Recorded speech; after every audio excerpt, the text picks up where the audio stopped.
Jangan menghina orang lemah.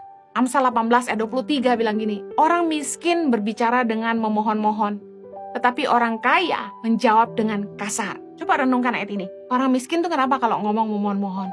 Ya non, ya tuan. Kenapa? Karena mereka merasa kecil. They feel small. Mereka merasa mereka miskin. Tapi orang kaya yang punya uang, bukan sama pegawainya aja berani kasar. Belanja di supermarket, berani bentak-bentak kasir. Makan di restoran, mentang-mentang dia yang duduk, dia makan di situ, dia bayar.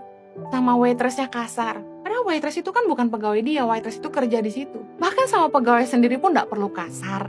Saya suka pesan ini, jangan membuat orang merasa direndahkan. Kalau orang bikin salah, tegur aja kesalahannya, gak usah bahas kemana-mana. Kalau mereka salah, gak usah dibahas. Jangan bilang bodoh lah, inilah. Udah bahas aja kesalahannya.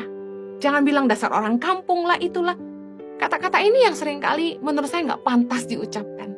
Justru kalau Anda punya nilai, Anda tahu menghargai orang lain. Orang yang tahu menghargai dirinya sendiri, pasti tahu menghargai orang lain. Amsal 26 ayat 18. Seperti orang gila menembakkan panah api, panah dan maut, demikianlah orang yang memperdaya sesamanya dan berkata, aku hanya bersenda gurau. Sorry bro, gue cuma bercanda. Tapi seringkali merendahkan orang dengan gurauannya. Boleh bercanda, tapi jangan bikin orang merasa direndahkan. Jangan bully orang dengan gurauan kita sampai membuat mereka merasa kecil. Saya pernah khotbah di satu gereja satu hari. Setelah di tengah-tengah khotbah itu, saya lagi bicara soal perkataan, kuasa perkataan. Saya bicara tentang bercanda yang berlebihan sampai orang merasa direndahkan. Saya ambil contoh perempuan yang sering dikatain gemuk contohnya. Waktu saya bahas itu ada seorang anak perempuan masih muda duduk di jemaat dan dia menangis karena dia tidak kurus. Seringkali kita gak sadar bahwa gurauan tuh nancep di pikiran dan hati orang. Dikatakan seperti orang gila menembakkan panah api, panah dan maut. Orang gila tuh gini, dia gak punya akal sehat. Dia gak bisa mikir. Nembak aja sembarangan, nembak, nyerang orang, bikin orang sakit hati, bikin orang terluka. Orang gila tuh orang yang gak bisa mikir. Nah kalau Anda orang cerdas, Anda bisa mikir, ayo jangan merendahkan orang dengan gurauan Anda.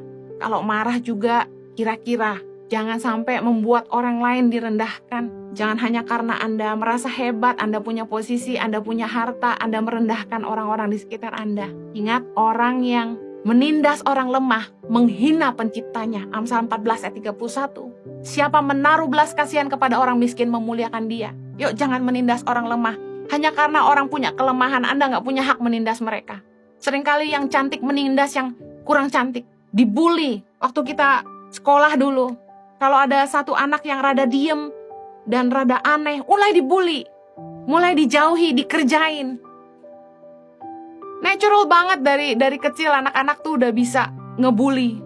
Saya heran, saya pun waktu kecil dibully. Jadi saya ngerti rasanya, bagaimana rasanya direndahkan orang tuh gak enak. Saya pernah kerja sama orang asing.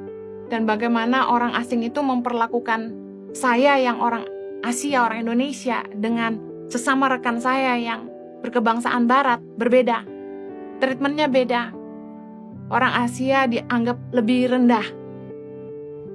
Saya gak bisa ceritakan detailnya, tapi sedih ketika kita dipandang rendah sama orang. Hukumnya sekali lagi, perlakukan orang lain sebagaimana Anda ingin diperlakukan. Kalau Anda gak suka direndahin, jangan rendahin orang lain. Kalau Anda gak suka direndahkan, jangan merendahkan orang lain. Kalau Anda gak suka dihina, jangan hina orang lain. Kalau Anda ingin dihargai, mari belajar hargai orang lain.